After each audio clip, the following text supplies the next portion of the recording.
Agritourism has become a buzzword of sorts. In this day and age, travelers are increasingly more interested in where their food is grown and connecting with the land that provides it. Perhaps this reflects a need to unplug and enjoy a simpler way of life. But farm stays are globally on the rise. For the purpose of this video, we will be focusing on some of the most beautiful farms to visit around the world 2022. What is agritourism? Often when we hear the word farm, images of roaming animals, hay bales stacked in rows, and fields of produce stretching for miles come to mind. While farms can be rough and rugged, heavy on dirt and manure, many are also home to vistas of unparalleled natural beauty. Some appear as though they were plucked from a painting and set upon the landscape. Whether it is experiencing life on a working farm or ranch, mingling with animals, or assisting with a wine harvest, agritourism is the chance to escape your daily routine and immerse yourself in the world of a local farming experience. From an organic vineyard in Chile to a ranch in Nebraska and a farm in South Africa, we have compiled a few of the most incredible farm stays around the world. Starting off the list, we have Daiyo Wasabi Farm in Azumino, Japan. Blessed with breathtaking nature, Nagano Prefecture in northern Japan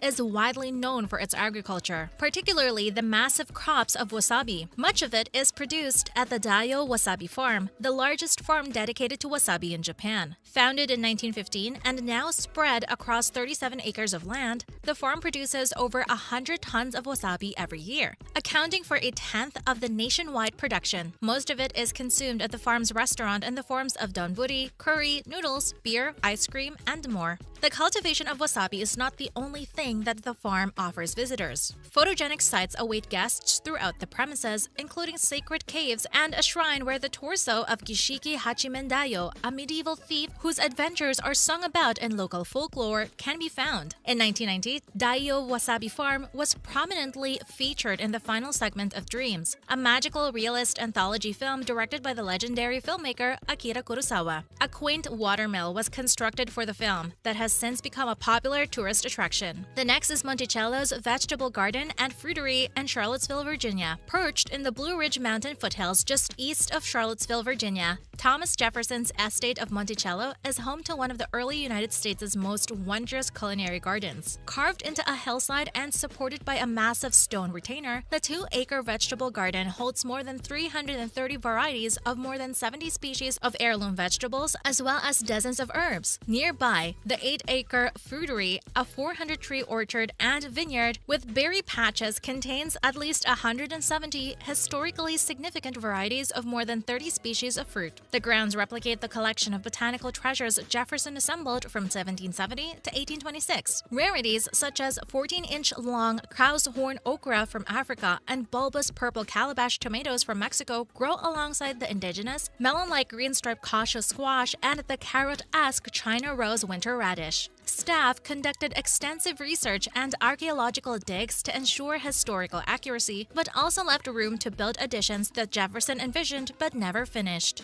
Both gardens embody Jefferson's love for culinary plants, and tours including plant histories and descriptions of the former president's efforts to acquire and grow them. They also commemorate the enslaved people that built and helped tend the grounds. In addition to the garden and fruitery, the Monticello estate runs the Thomas Jefferson Center for Historic Plants. Located on a 650-acre farm a few miles away from the mansion, the center functions as a living seed bank, selling heirloom seeds and grafting stock, both at an on-site gift shop and online. The farm is being transformed into a research center for sustainable small-scale agriculture. Plants include cider orchards, hop yards, vineyards, groves of nut trees, a food forest, beehives, and free-range heritage breed livestock. Next up, Guariana Tea Plantation in São Miguel, Portugal. For such a tea-loving corner of the world, you'd think Europe would be rich in tea plantations. It's not. The continent is in fact home to a mere handful. Oddly, the oldest of the small bunch, Guariana Tea Plantation, is located on the tiny Azorian island of São Miguel. The Portuguese island was once a major orange producer and exporter, until a blight in the mid-19th century forced the island into more varied streams of income. Passion fruit, bananas, and other produce made appearances, but nothing took to the island's volcanic soil and humid climate quite so well as tea plant seeds. 14 plantations burst across the island before the close of the century. In 1883,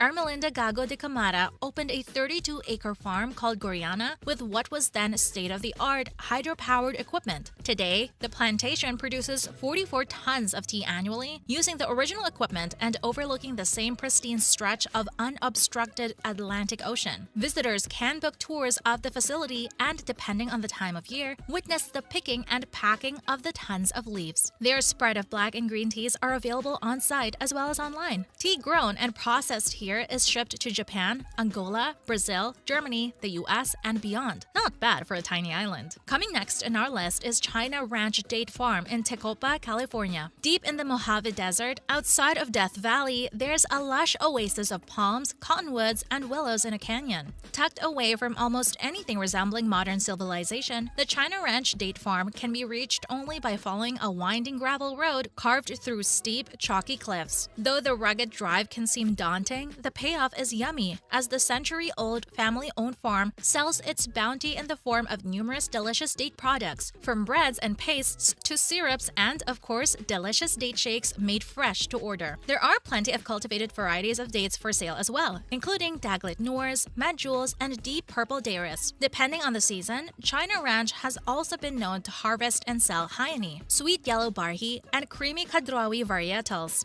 The farmer owners even grow and sell a China Ranch exclusive hybrid date. The property, dotted with historic structures and vehicles, is worth exploring if you can find shade along the way. A one-room museum, open since 2009, showcases local history dating back over 100 years. A small shop sells souvenirs and books, including the family's date cookbook. There is also a nursery where visitors can purchase cacti, palms, and other native plants to take home. China Ranch is a worthy detour for desert adventurers, as it's close to several abandoned mines and the Amargosa River. If it's been an especially wet year, hikers can easily trek to Amargosa Falls, a small waterfall near the property. Next is Fuencaliente Salt Works in La Palma, Spain. When visiting a tropical island, you can expect to find plenty of people growing bananas, sugarcane, and various tropical fruits. A sprawling complex of salt pans may be more of a surprise, let alone one situated at the foot of a volcano. The Fuencaliente Salt Works is one of the few remaining salt fields in the Canary Islands. It consists of a series of neatly distributed, flat pans lined with mounds of sea salt. Salt water from the ocean is piped into these shallow depressions in the soil, allowing the brine to evaporate in the hot sun, leaving just the salt behind. The salt farm was started by the Hernandez Villalba family in the early 1960s. Situated on the northern tip of the island of La Palma, the location was chosen because of the relatively flat ground that was created there from repeated eruptions of the nearby Teneguilla volcano. This flat plateau allowed the family to set up operations without having to make many changes to the environment. But in 1971, the local volcano erupted once again, almost destroying the salt works in the process when the hot lava flowed down from the mountain. It is said that the lava stream stopped only a few hundred feet from the salt pans, saving them from destruction. The salt produced at Fuencaliente is still named Teneguilla Sea Salt after the volcano. These days, the saltworks is a popular place to visit due to its unique and picturesque appearance. The colorful saline pools create an interesting contrast with the white salt, the black lava rock, and the blue sea. Wrapping it up, we have Luxiago in Guxing, China. Luxiago is one of the places on Earth that is hard to believe exists. The internet community has debated its reality, and its sweeping palette of farmland has dropped the jaws of many pragmatists, convinced the landscape has been photoshopped, but it hasn't. Luxiago, a small village in the Dongchuan Red Land, is actually that colorful and that breathtaking, and it truly exists in southern China. The area earned the name Red Land due to its striking colors. The base color of the earth in Luxiago is tinted with oxidized iron. Nearly saturated with a mineral, the dirt has taken on a dark brown and reddish hue. Yet the soil is only the beginning of the fantastic countryside. Although the lack of organization has left the area underdeveloped, it has also caused the stark differences in color and crop in the swimming farmland of Luxiago, and has made the land a stunning natural portrait. That concludes today's video. Thank you for watching. If you enjoyed or learned something from it, do consider to press the like button, comment, share, and subscribe if you haven't done so already. See you in the next video, and until then, take care and goodbye.